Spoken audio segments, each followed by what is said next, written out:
یک هفته پیش مراجعه کردم برای صدای از قسمت تایم و نیومدن. بعد از یک هفته تصمیم به این صورت در اومده.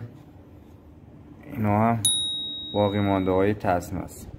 حالا باز خدا رحمشون کرده، تایم رد نکرده. باز کنیم ببینیم علت اینکه تصمیم کشیده کنار رو به این صورت در اومده چی بوده.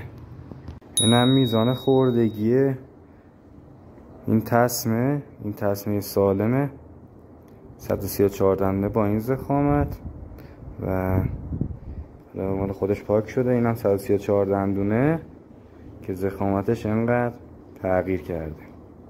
یه اتفاق خیلی نادر باعث شده که تصمیم به این روز بیفته، اونم اینه که این دنده سر میلنگ از این قسمت پرچاش شکسته، تصمیم کشیده شده به سمت داخل و تصمیم را خورده.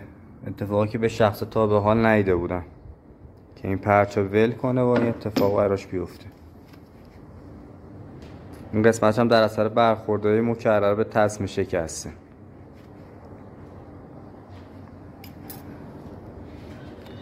و واتر پمپش هم یه باره تا بازه،